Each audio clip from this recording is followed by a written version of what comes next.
Hello everyone, welcome to Lucky Education. और आज हम देखेंगे क्लास 7th की एसएसटी की ज्योग्राफी जो हमने स्टार्ट की है उसका पहला चैप्टर चल रहा था। और उसमें आज टॉपिक जो हम डिस्कस करने वाले हैं वो है India's amazing coast line. Coast line का मतलब क्या है यार, पहले समझते हैं हम कोस्ट लाइन क्या होती है।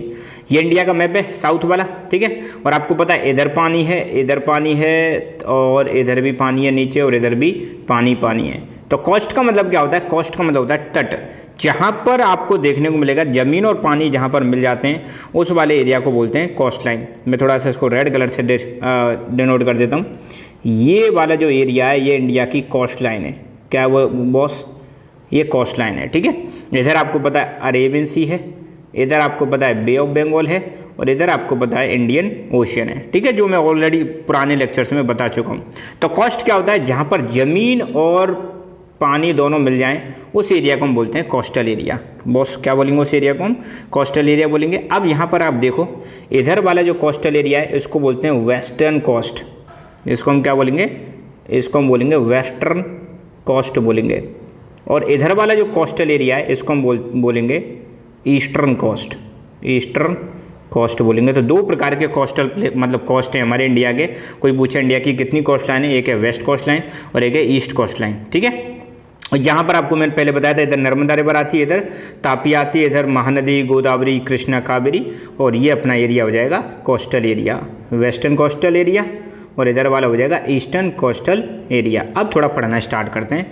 तो India's coast line is dotted with the beautiful beaches. और इस कोस्ट पर आपको देखने को मिलेगा बहुत सारे सुंदर सुंदर बीच पाए जाते हैं, रॉकी क्लिफ पाई जाती हैं, लस ग्रीन फॉरेस्ट पाए जाते हैं, पहाड़ी एरिया पाए जाते हैं थोड़े थोड़े से, और फॉरेस्ट भी पाए जाते हैं। अच्छा, कोस्टल एरिया में जो फॉरेस्ट पाए जाते हैं उनका नाम है मैंग्रोव फॉरेस्ट। कौन से फॉरेस्ट हैं? मैंग्रोव फॉरेस्ट बोलते हैं इनको, ठीक है। सम बीचेज आपने सुनेंगे, जैसे गोवा वाले बीच पर वो गाना सुना होगा, तो यहाँ पर गोवा वाला बीच है, वो भी कोस्टल एरिया में ही है। Some beaches have golden sand while others have black rocks. कुछ मतलब आपको जो बीच है वहाँ पे गोल्डन सैंड मिलेगी और कुछ पे काली काली रॉक्स पाई जाती हैं। Some islands have coral reefs while others have covered with thick jungles. कुछ आइलैंड है जहाँ पर, जैसे यहाँ आसपास में एक आइलैंड है, इसका नाम है लक्षद्वीप, इधर एक आइलैंड है, इसका नाम है अंडमान निकोबार। तो कुछ आइलैंड पर तो कोरल रीफ पाए जाते हैं, है ना। कोरल क्या होते हैं? समुद्री जो जीव होते हैं मर जाते हैं तो उनका जो स्केलेटन होता है वही मिलके कोरल बनाता है, और उनसे आइलैंड भी बन जाते हैं। India's coast are full of surprises. India की कोस्ट लाइन में आपको बहुत सारी नई नई चीज़ें देखने को मिलेंगी। और भारत की जो कोस्ट लाइन है लगभग 7500 मतलब किलोमीटर लॉन्ग है अपना, है ना। 7500 से ज़्यादा ही मिलेगी, है ना। इतनी कोस्ट लाइन है इंडिया की, ये आपको याद रखना है। कोस्ट लाइन कितनी इंडिया की पूछा जा सकता है। टू बी स्पेसिफिक 7516.7 कुछ इतना किलोमीटर है, पर अप्रोक्स आप बता देना 7500 किलोमीटर के आसपास है, ठीक है। फिजिकल मैप में आप देख सकते हो। पहले हम देखेंगे western coast of India. Western coast मतलब ये वाला इलाका वेस्टर्न कोस्ट। यहाँ पे मैं थोड़ा स्टेट्स के नाम बता देता हूँ, फिर आपको दिक्कत नहीं आएगी। यहाँ पर वेस्टर्न कोस्ट में पहला स्टेट आएगा आपका गुजरात। कौन सा आएगा बॉस? गुजरात आएगा। गुजरात के बाद आपका आएगा महाराष्ट्र आ गया, है ना। फिर आपका यहाँ बीच में आएगा एक गोवा। क्या आएगा? गोवा। फिर आपका आ जाएगा एक कर्नाटका, और लास्ट में आपका जो स्टेट आएगा उसका नाम है केरला। तो कोई पूछे वेस्टर्न कोस्ट पर भारत के कितने स्टेट आते हैं, तो आप बताओगे सिर्फ 5 स्टेट्स आते हैं वेस्टर्न कोस्ट में। ऊपर से नीचे तक, नॉर्थ से साउथ अगर आप पूछे कोई बताइए नॉर्थ से साउथ, तो आप पहले बताओगे गुजरात आएगा, फिर से आप पूरा बड़ा सा महाराष्ट्र आएगा, फिर आपका गोवा आएगा, गोवा के बाद कर्नाटक आएगा, कर्नाटक के बाद केरला आएगा। 5 स्टेट आते हैं। तो west coast of India stretch from Gujarat to Kerala. West coast जो है गुजरात से केरल तक मतलब फैली हुई है, स्ट्रेच मतलब फैली हुई है। Passing through Maharashtra, Goa, Karnataka. महाराष्ट्र, गोवा, कर्नाटका से पास हो रही है। Most rivers here are originate in the western Ghat, flow swiftly form estuaries. यहाँ पर जो रिवर है वो वेस्टर्न घाट से ओरिजिनेट होती हैं, बहुत तेजी से फ्लो करती हैं, एस्चुरीज बनाती हैं। मतलब यहाँ से जो रिवर निकलेंगे सीधे पानी में जाके मिल जाती हैं, डेल्टा नहीं बनाती हैं। वेस्टर्न साइड में जो रिवर्स फ्लो करती हैं, वेस्टर्न साइड मतलब इधर की साइड में, वो डेल्टा नहीं बनाती हैं, right. Some the coastline is shaped by alluvial deposit from the short rivers and featured curves, creeks and estuaries with Narmada and Tapi estuaries being the largest. आपको मैंने बताया था इधर साइड में 2 ही रिवर सबसे बड़ी हैं, एक है नर्मदा, एक है तापी रिवर। दोनों रिवर आती हैं, बहुत सारे फीचर्स ये बनाती हैं, जैसे क्रीक्स, एस्चुरीज, है ना, छोटी छोटी रिवर्स होती हैं और अपने साथ कुछ डिपोजिट्स लेके आती हैं। ये करके अपना वेस्ट कोस्ट बन जाएगा। यहाँ पर आप देख सकते हो ये वाला हो जाएगा आपका ओशियन, और इधर हो जाएगा लैंड वाला पार्ट। और ये एरिया जो है ये एरिया कहलाएगा कोस्टल एरिया। कैसा एरिया कहलाएगा? एक्चुअली में मैं तो ये ऐसे जो बना देता हूँ ना सीधा सीधा, सीधा नहीं है एक्चुअली में, ऐसी है कोस्ट है ना। तो ये एरियल व्यू लिया गया है वेस्ट कोस्ट का, ठीक है। और आपको देखने को मिलेगा वेस्टर्न घाट, यहाँ पे अरेबियन सी है, ये वेस्टर्न घाट है, ठीक है। ये बिल्कुल क्लोज व्यू लिया गया है ऊपर से। The west coast has many important ports, इस पर बहुत सारे पोर्ट्स और सिटीज़ पाए जाते हैं। These have been centre of economic activity, है ना। वेस्टर्न कोस्ट पे कौन कौन से पोर्ट्स पाए जाते हैं? पोर्ट्स आपको पता है ना, बंदरगाह जिसको हम बोलते हैं, जहाँ पर पानी के बड़े बड़े जहाज आते हैं। तो मैं आपको एक बार बेसिक्स के लिए बता देता हूँ, फ्यूचर में आप याद रखना। एक पोर्ट यहाँ पे है जिसका नाम है कांडला पोर्ट। कौन सा पोर्ट है? कांडला पोर्ट। आपको कोई पूछ ले वेस्ट कोस्ट पर कौन सा पोर्ट पाया जाता है, तो पहला पोर्ट है कांडला पोर्ट। पोर्ट्स बता रहा हूँ मैं आपको, वेस्टर्न साइड में जो हैं जहाँ पे पानी के बड़े बड़े जहाज आते हैं। फिर एक पोर्ट है मुंबई पोर्ट। कौन सा पोर्ट है? मुंबई पोर्ट। मुंबई के नीचे एक पोर्ट और है JNPT, Jawaharlal Nehru port trust, ये पोर्ट आ जाएगा। फिर एक पोर्ट आपका गोवा में है जिसका नाम है मारमा गाँव। कौन सा पोर्ट है? मारमा गाँव पोर्ट है। कहाँ पर है? गोवा में। मुंबई और JNPT दोनों कहाँ पर हैं? महाराष्ट्र में। एक पोर्ट आपका कर्नाटक में जिसका नाम है न्यू मैंगलोर, याद रखना भाई, न्यू मैंगलोर, ये कहाँ पर है?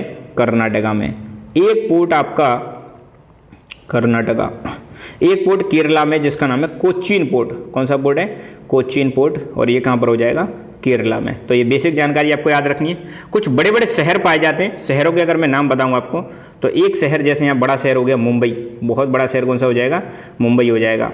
फिर एक शहर यहाँ पर है बेंगलोर। कौन सा शहर पाया जाता है? बेंगलोर। ये बड़े बड़े शहर पाए जाते हैं। इसके अलावा और छोटे मोटे बहुत सारे शहर हैं। तो ये पोर्ट्स हो गए जो किधर लोकेटेड हैं? ये पोर्ट्स लोकेटेड है आपके वेस्टर्न साइड में, वेस्टर्न साइड में लोकेटेड है, वेस्टर्न साइड में लोकेटेड है। ईस्टर्न साइड में भी पोर्ट्स हैं। यहाँ पर है जैसे टूटीकोरिन, एक पोर्ट है जिसका नाम है टूटीकोरिन। एक पोर्ट यहाँ पर है चेन्नई, ये ईस्ट कोस्ट पर है। ये कौन सा कोस्ट है? ईस्ट कोस्ट है, ईस्ट कोस्ट। इधर वाला कौन सा है? वेस्ट कोस्ट, ठीक है। कोस्ट मतलब तट। एक पोर्ट यहाँ पर है आपका जिसका नाम है विशाखापट्टनम, आंध्र प्रदेश में।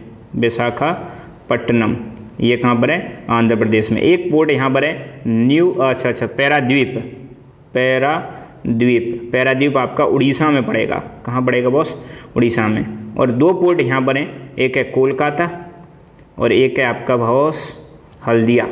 और ये दोनों ही के दोनों पोर्ट जो हैं कोलकाता और हल्दिया, ये वेस्ट बंगाल में पड़ेंगे, ठीक है। तो ये सारे के सारे पोर्ट्स हो गए। याद रखना, अभी याद करने की जरूरत नहीं क्योंकि दे नहीं रखे। मैंने इसलिए बता दिए कि कुछ लोग मुझे बताएं इन वीडियोज़ को जो हैं गवर्नमेंट एग्जाम्स की तैयारी के लिए या बेसिक्स के लिए करते हैं, तो मेरी ड्यूटी बनती है कि उनको भी मैं आपको बताते चलूँ साथ के साथ में। और आपको नो डाउट आगे रिविजन में हेल्प मिलेगी, और नो डाउट आप थोड़ा सा बाकी बच्चों से एडवांस ही बनोगे, है ना। ईस्ट कोस्ट की चर्चा करते हैं, मैंने बता दिया ईस्टर्न कोस्ट किधर है। तो ईस्ट कोस्ट, अच्छा ये ऐसे हम इंडिया का मैप बनाएं तो इधर वाला जो कोस्ट है ये कौन सा है? ईस्ट कोस्ट, ठीक है। ये साउथ में देखें तो east coast lies between Eastern Ghat and Bay of Bengal. इधर आपको पता है ये बे ऑफ बंगाल है और इधर क्या है? ईस्टर्न घाट, इसके बीच में पड़ता है। Stretching from Ganga delta two Kanyakumari. यहाँ पर जो डेल्टा बनता है वो गंगा का डेल्टा है और नीचे क्या है? कन्याकुमारी शहर है। तो गंगा से कन्याकुमारी तक ये फैला हुआ है, ठीक है। और थोड़ा सा मैप के थ्रू समझाने की कोशिश करूँ मैं आपको। लो भाई देखो, यहाँ पर गंगा डेल्टा बनाती है, गंगा रिवर अपना एक डेल्टा बनाती है।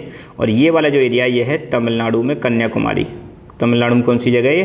कन्याकुमारी। तो यहाँ से यहाँ तक पूरा फैला हुआ है ना, यही कह रहा है, गंगा डेल्टा से कन्याकुमारी तक फैला हुआ है। इट हैज़ वाइड प्लेन्स, इसके जो प्लेन हैं जो वाइड हैं इनकी तुलना में बड़े हैं, वेस्ट कोस्ट की तुलना में वाइड प्लेन्स हैं।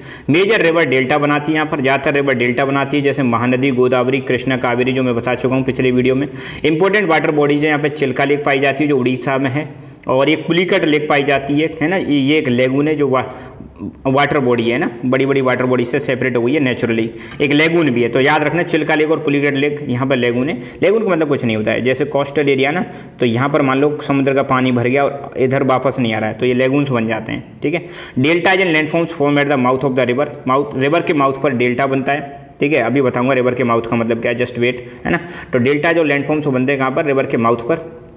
और जब ये सेडिमेंट्स को डिपॉजिट कर देते हैं ना, सच एज ओशियंस और लेक जो हैं, इनको हम रिवर का माउथ बोलते हैं। दीज सेडिमेंट बिल्डअप है forming a triangular shape triangular fan shaped area, ये जो सेडिमेंट्स डिपोजिट हो जाते हैं तो एक एरिया ट्राइंगुलर शेप का एरिया बन जाता है और इसी को हम बोलते हैं डेल्टा। तो गोदावरी, कृष्णा, कावेरी, महानदी ये सब डेल्टा बनाती हैं। क्या मतलब यार, इसको समझते हैं थोड़ा सा ना, थोड़ा आपको लगेगा सर पढ़ पढ़ के सुना रहे हैं, कुछ नहीं है। अब देखो इसका मतलब ये है भाई, ये लो, तो मैंने बताया था कुछ रिवर यहाँ पे फ्लो करती हैं, जैसे इधर से एक रिवर है महानदी, गोदावरी, कृष्णा, कावेरी। जहाँ से रिवर निकलती है, याद रखना, अब रिवर्स के बारे में बहुत बेसिक चीज़ें बता रहा हूँ। जहाँ से रिवर ओरिजिनेट हो रही है, ये मान लो ओरिजिन पॉइंट हो गया, जहाँ से रिवर ओरिजिनेट हो रही है, इन पॉइंट्स को हम बोलते हैं रिवर का ओरिजिन। रिवर का क्या बोलते हैं? ओरिजिन बोलते हैं। कह रहे हैं कि रिवर यहाँ से निकली है, जनरेट हो रही है, ठीक है, ओरिजिन पॉइंट हो गया। यहाँ कहते हैं कि ये रिवर यहाँ से राइज कर रही है, और जहाँ अब ये रिवर जब जा रही है तो अपने साथ सेडिमेंट्स लेके जाएगी। क्या लेके जाएगी? सेडिमेंट्स, क्योंकि रिवर पानी है, पानी जब बहता है तो अपने साथ मिट्टी लेके आता है। और यहाँ आपको पता है जैसे बे ऑफ बंगाल है, बे ऑफ बंगाल है, तो ये जो मिट्टी लेके आती है, इस मिट्टी को ला के इस एरिया में ये डिपोजिट कर देती है, और ऐसे करके एक ट्राइंगुलर शेप में एक डिपोजिट होकर एक एरिया बन जाता है। और इस ट्राइंगुलर शेप में जो स्ट्रक्चर बनाए, लैंडफॉर्म बनाए, इसी को हम बोलते हैं डेल्टा। क्या बोलते हैं? डेल्टा बोलते हैं। तो ये पहली रिवर महानदी, गोदावरी, कृष्णा, कावेरी। तो ये रिवर्स अपने साथ क्या लेके आती हैं? मिट्टी लेके आती है, सेडिमेंट्स लेके आती हैं, और इसको ओशन में मिलने से पहले डिपोजिट कर देती हैं और एक स्ट्रक्चर बनाती हैं ट्राइंगुलर शेप, और इसी ट्राइंगुलर शेप स्ट्रक्चर को क्या बोलते हैं? डेल्टा बनाते हैं। तो ईस्ट की तरफ जो रिवर्स फ्लो करती हैं, ईस्ट की तरफ जो रिवर फ्लो करती हैं वो डेल्टा बनाती हैं। मगर ऐसा यहाँ पे नहीं है, वेस्ट में जो रिवर्स फ्लो करती हैं जैसे नर्मदा और तापी, ये एस्चुरी बनाती हैं। क्या बनाती हैं? एस्चुरीज बनाती हैं, डेल्टाज नहीं बनाती। डेल्टा क्यों नहीं बनाती? क्योंकि यहाँ से रिवर सीधे जाके किस में मिल जाती है? दो पहाड़ियों के बीच में बह के आ रही है और सीधे जाके ओशन में गिर जाती है। यहाँ पर ऐसा कुछ नहीं है, ये रिवर ज़्यादा बड़े एरिया में फ्लो करती हैं, ठीक है। और ये वाला मैंने बताया था वेस्टर्न साइड में जो, ईस्टर्न साइड में जो आपके कोस्ट है ईस्ट का, ये थोड़ा वाइड है, थोड़ा चौड़ा है, ठीक है।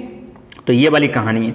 अब आप इसको दोबारा पढ़ोगे तो आई एम श्योर अच्छा समझ में आ जाएगा। जैसे देखो डेल्टाज कहाँ पर बनते हैं? रिवर के माउथ पर बनते हैं। अब रिवर का माउथ में अभी भी रह गया था, रिवर जैसे यहाँ से निकली, ये तो हो गया ओरिजिन पॉइंट। जहाँ पर रिवर जाके ओशन में मिल जाती है वो पॉइंट होता है माउथ। रिवर के माउथ का मतलब है जहाँ पर रिवर ओशन में या किसी लेक में जाके मिल जाती है उसको बोलते हैं माउथ ऑफ द रिवर। तो deltas are landforms form at the mouth of the river. तो डेल्टाज कहाँ बनते हैं? रिवर के माउथ पर बनते हैं, ठीक है। और ये यहाँ पर रिवर अपने सेडिमेंट्स को डिपोजिट कर देती है, या तो ओशन में या फिर लेक में कर देती है, ठीक है। तो कृष्णा, गोदावरी, महानदी ये सब क्या बनाती हैं? डेल्टा बनाती हैं। एक टॉपिक और बचा है बॉस इसका हमारा, जिसका नाम है इंडियन आइलैंड्स। इसमें दो चीज़ों के बारे में हम चर्चा करने वाले हैं इंडियन आइलैंड्स में। एक तो हम करेंगे लक्षद्वीप के बारे में चर्चा, एक हम करेंगे अंडमान एंड निकोबार के बारे में चर्चा। इसको हम अलग से सेपरेटली डील करेंगे। तो आज के लिए बस इतना ही। Thank you so much. Keep learning, keep enjoying and God bless you all.